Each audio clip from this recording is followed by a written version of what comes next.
Operational Sindoor, a new paradigm in war fighting in South Asia.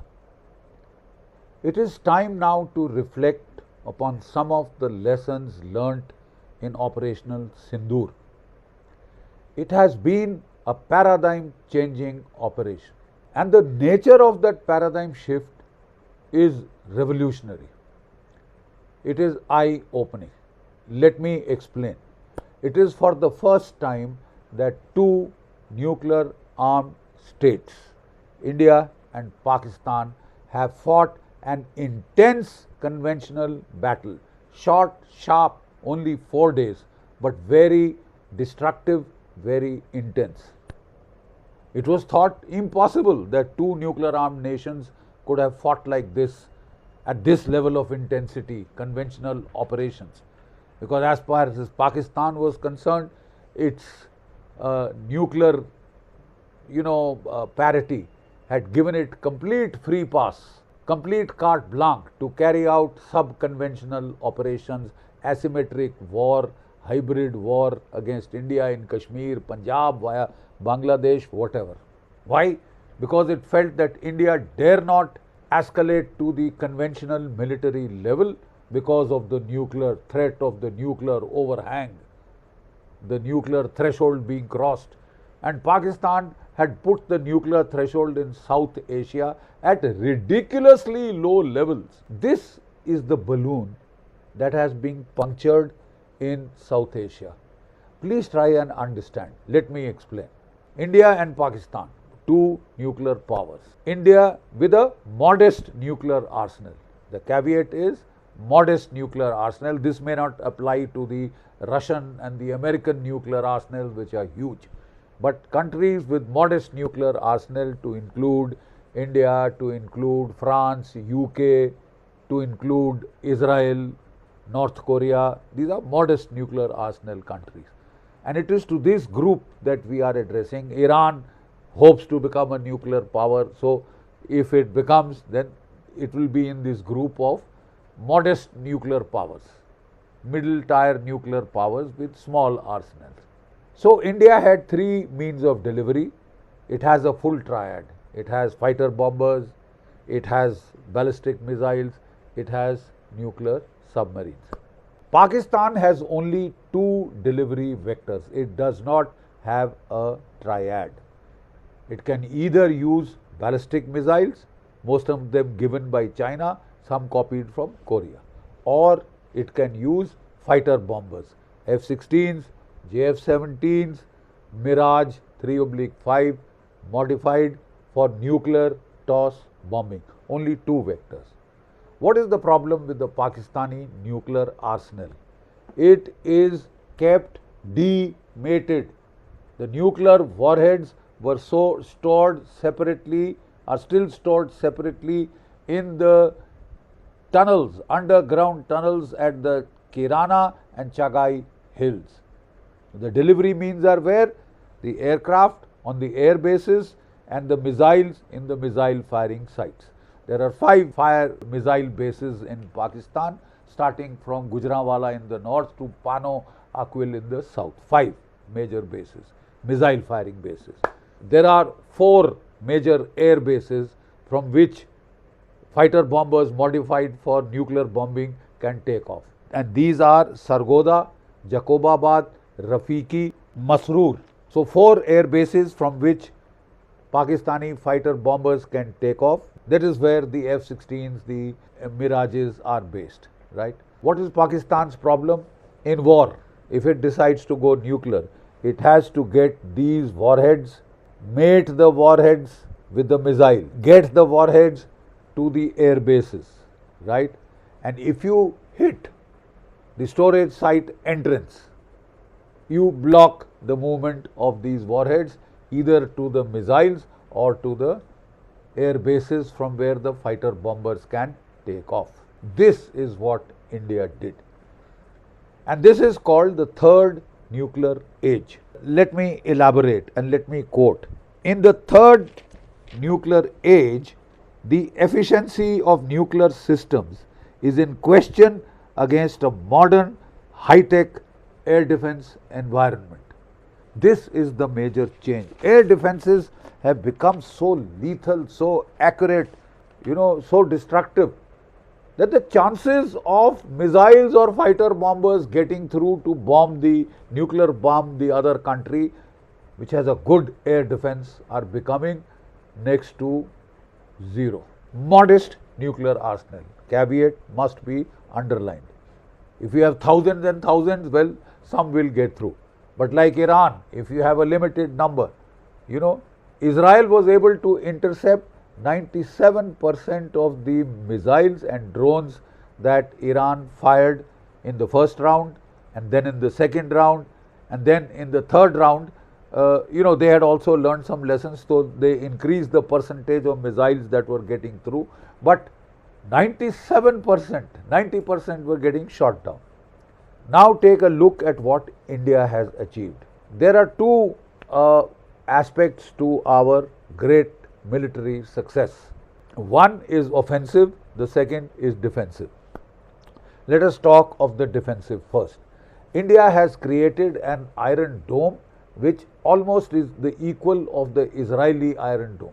It is equal of the best air defense grids available in Russia, in Ukraine, in possibly even the United States. It has matched those with the help of indigenous technology. We sent up our NAVIC constellation of satellites. They give us offensive and defensive weapons, less sub-meter levels of accuracy. In Noor Khan base, we hit the air vent of that deeply buried underground command bunker. 45 centimeter by 45 centimeter, 400 kilometers away, the BrahMos was launched and it hit that 45 centimeter air vent. That is the level of accuracy the NAVIC constellation of satellites has given us, right? And with the NAVIC, we created the Akash Tir integrated air defense system, which has got layers, and artificial intelligence has been used to integrate. The key word is integrate. The sensors with the shooters. Sensors are your radars, your AWACS, your satellites. They pick up targets. Shooters are your fighter bombers, your ballistic missiles, your surface to air missiles, defensive and offensive shooters both, right? So they link the sensors and the shooters, and they have created a foolproof air defense layer, layered air defense. S-400 long range missiles, Barak 8 medium range surface to air missiles, Akash missiles, and then Spider missiles. This is the missile layer. Then for stopping drones, we have the layer of L-70 modified upgraded guns, Zu-23 twin barrel guns, Shilka 4 barrel rapid firing guns. They have all been integrated with the old Pechora SAM-2s to shoot down drones. We don't want to waste missiles on expensive, on cheap drones. Now with this formidable air defense, are you aware that in Sindoor, we achieved 90% kill rate against the Pakistani drones, Turkish, Chinese, all put together. 90% were destroyed, shot down, right? And Pakistan fired 3 tactical ballistic missiles against us. 1 Shaheen, 2 Fateh 2s, right? All 3 were shot down. So in percentile terms, destruction rate of incoming missiles, 100%.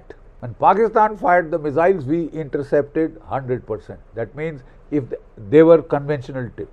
But had they been nuclear tipped, not one nuclear weapon would have gotten through our air defense. It is a small arsenal. They don't have thousands of missiles to throw. They don't have thousands of nuclear bombs to throw. They have just 170, and most of them are sub-kiloton warheads meant for their NASRs and tactical use against our tank columns. Now the other vector of delivery, fighter bombers. So what did we do? First, we hit the air command and control post at Noor Khan between Rawalpindi and Islamabad. Deeply buried bunker constructed by the Americans at a cost of $500 million and blown up by a BrahMos cruise missile fired through the vent. It had 5 meters of cement, concrete, steel, on top. Even a direct nuclear hit could not have taken it out. Our BrahMos went through that air conditioning, blasted it to bits. All the computer servers, all the command and control C4I equipment there vaporized. All the key personnel manning that command and control for air operations. And incidentally, we came to know later, it was also the command and control for their nuclear weapons. It was their nuclear command post. We knocked it out. We hit the drone operations, drone command and control post at Murid, knocked it out. Then we hit the 4 air bases from where the fighters could have flown off. Right? That is Sargodha, Jacobabad, Rahim Yar Khan and Sukur. Right?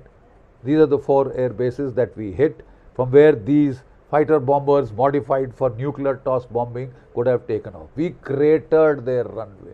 80-foot hole in the Sargodha at the center of the cross where the 2 airstrips intersect. And similarly at Jacobabad, similarly at Rahim Yar Khan, Rafiki, Sukur, all. We knocked out their air bases from which jet fighters laden with nuclear bombs could have taken off to strike India. We first hit their nerve center, their brain, knocked it out. They were left adrift, right? And actually not one Pakistani aircraft could rise in the air. Pakistan lost control of its airspace. 11 out of its 12 major air bases were hit and badly damaged, and photographs before and after captured by satellites to show the whole world. Can Pakistan show a single photograph, as the NSA said, to show damage of any order to any Indian airbase? One photograph they don't have. They couldn't hit India, India could hit at will. And you see what this has done is that Pakistan's nuclear bluff has been called forever. India has ushered in a new model of war between nuclear armed states, moderately armed, right, in which you can ignore the nuclear threshold, the nuclear red line, right? You can ignore it because your fighter bombers will not get through because of our layered air defenses. Your missiles will not get through because of our layered air defenses. And to make doubly sure, we will hit your nuclear storage, weapon storage site entrances so that you can't take out the nuclear bombs for mating with the delivery vectors. Kaput. Pakistan, your nuclear arsenal, you can put it in a pipe and smoke it. Next time around, it will not deter India from going the whole hog, from using possibly the full force of its conventional military power. Jai Bharat, Jai Hind.